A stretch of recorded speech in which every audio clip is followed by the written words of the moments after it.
sahabat Eljon, setelah tadi banyak yang lewat, maklum program kita banyak yang ini, banyak peminat ya. Jadi kita mau ngobrol lagi sama soal online nih tadi. Jadi berarti user soal online ini, correct me if I'm wrong, Pak Adi, adalah guru berarti ya, dari downloader sama user aktifnya. Benar, jadi fokusnya di guru. Karena kalau di guru, kita bicara satu guru, berarti minimal dia ada 40 yang ngikut. Berarti kan 41 downloader, kira-kira begitu. Nah, permainannya jadi kalau, begitu ya.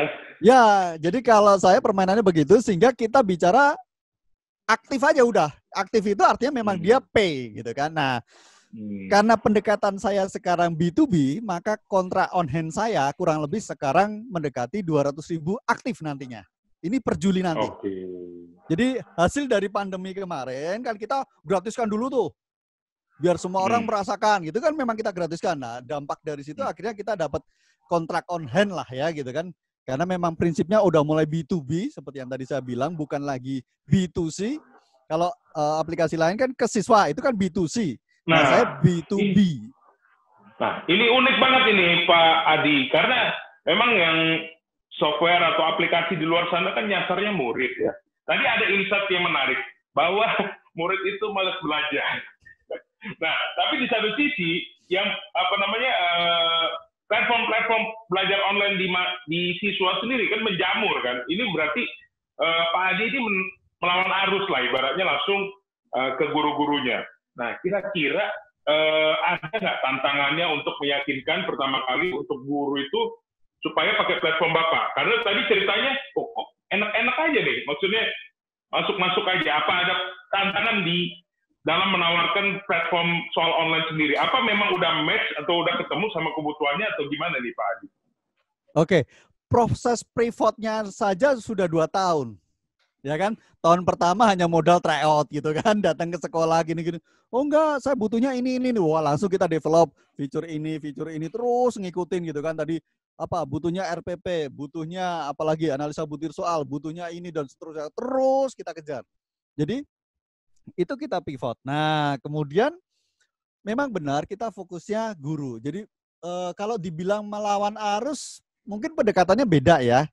Pendekatannya beda. Saya mulai melihat bahwa untuk ini memang biar skopnya besar, memang B2B, jadi bukan B2C. Karena ya fakta di lapangan memang murid nggak mau belajar itu.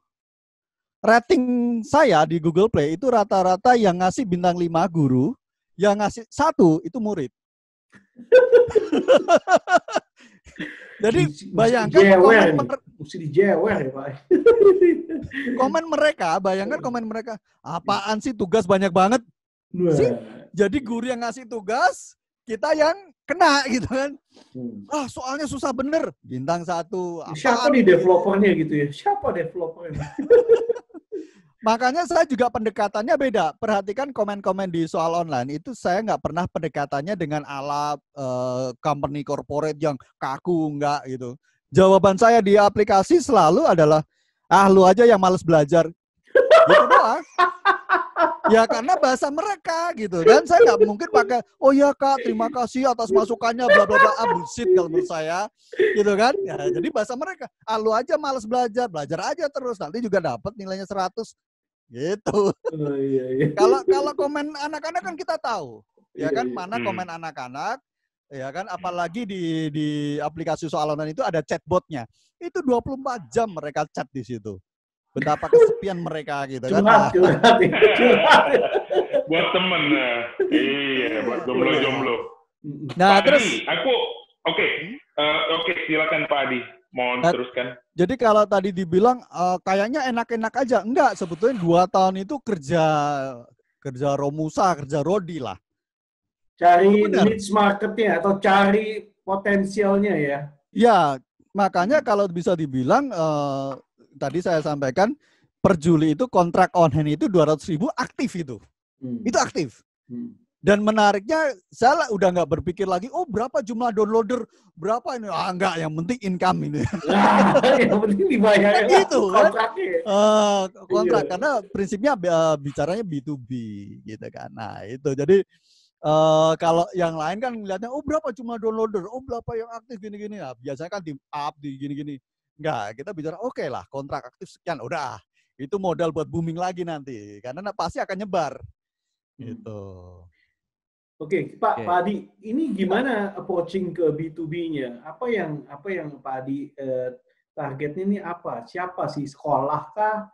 Tadi kan guru kan pasti diwakili atau oleh sekolah atau komunitas atau mungkin misalnya apa yang mewadahi gitu. Penasaran nih. Iya. Oke.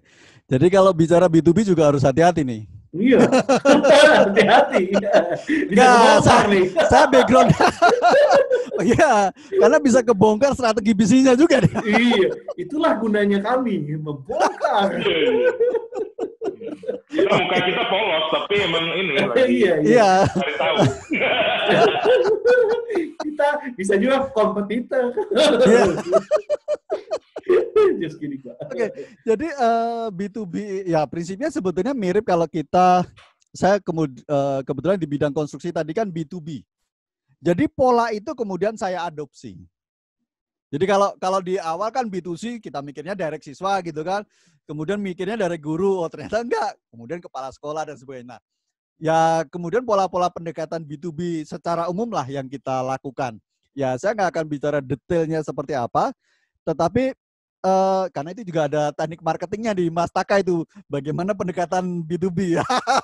Ya nanti Mas Taka yang lebih jago kalau bicara marketing B2B. Tapi prinsipnya memang kita juga pivot lah dari marketnya, dari skema bisnisnya, semua pivot semua.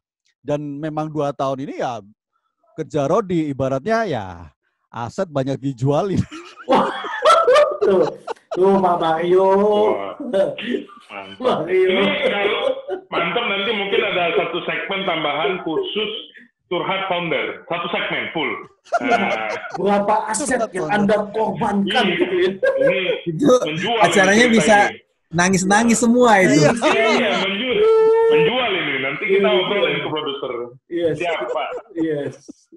Kita gampang tanya aja Bro Taka mana yang gugur? Tadi kan dibilang dari 100 tinggal berapa tadi lah. Berarti yang diwawancara tinggal di random yang gugur-gugur di wawancara. Tinggal mana aja yang paling banyak modalnya yang habis. Iya. Oke. Pak, berarti Pak Taka boleh nih share mungkin sedikit tips kalau startup mau market ke B2B nih. Tadi kan diumpan nih sama Pak Adi nih, boleh? Iya, dilempar lagi. Oke, ya memang B2B market ini sesuatu yang baru ya di Indonesia. Terus ilmunya juga baru, terus terang aja. Jadi saya kebetulan ngajar juga karena saya punya passion untuk ngajar di salah satu institusi pendidikan marketing yang besar di negara ini. Nah, waktu saya ngajar, saya cari materi, memang susah. Materinya sangat terbatas dibanding B2C atau D2C, direct to customer, atau business to customer, B2C ya. Intinya sebenarnya B2B itu cuma ada 2 sih. Satu, customer journey, yang kedua, tools-nya apa. Jadi customer journey-nya simpelnya kan cuma ada 4. Satu, awareness, ya. Bagaimana kita memperkenalkan produk atau service kita. Karena perbedaan utama antara B2B sama B2C itu lama pengambilan keputusan. Kalau B2C orang suka, dia langsung beli. Promosiin aja misalnya di IG, kasih nomor rekeningnya, langsung dibeli. Tapi kalau B2B nggak gitu, dicek dulu sama orang purchasing, diconsider dulu sama orang teknik, ditanya dulu sama orang keuangan ada duit nggak, lalu diputusin mungkin sama big boss-nya. Jadi it's a long journey. Nah, jadi karena dia long journey, makanya dikenal ada customer journey. Customer journey itu biasanya cuma ada 4 simpelnya. Satu, awareness, jadi orang itu atau target market itu tahu tentang produk atau service kita. Kedua, dia mengconsider, jadi consideration, next step-nya itu consideration, target market itu mengconsider produk atau service kita. Yang ketiga, conversion, dia mengconvert, dia membeli, dia mengclosing produk atau service kita. Yang keempat yang adalah dia jadi advocate, ya, jadi advocate dari produk kita. Nah, dari 4 ini mesti masing-masing itu kita mesti menang, mesti win. Tools-nya apa misalnya kan? Tools-nya tuh sebenarnya ada 3 istilah saya. TCC.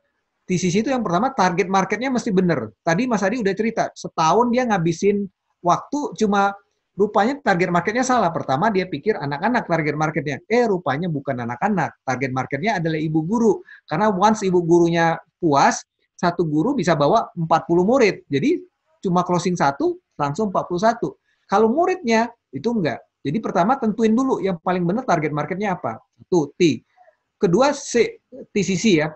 C keduanya itu adalah konten. Kontennya tuh apa? Kontennya tuh mesti bagus.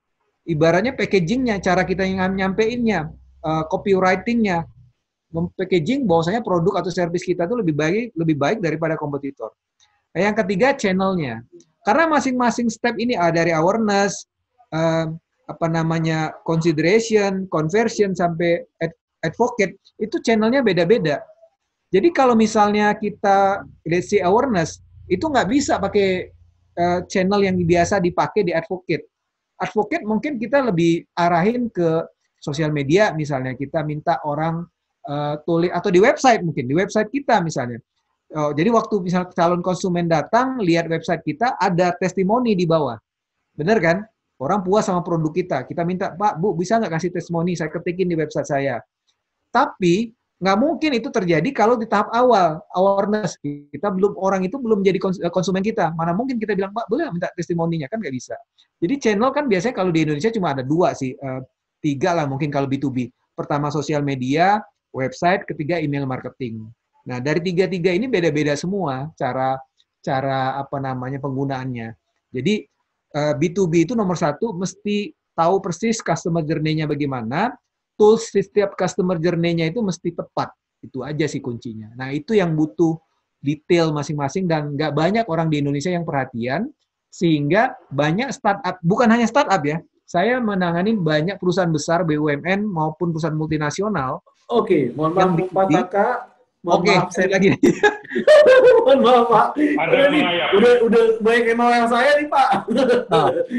Ini sahabat Eljon, kita akan kembali setelah pesan-pesan berikut ini. Tetap di Startup Gallery.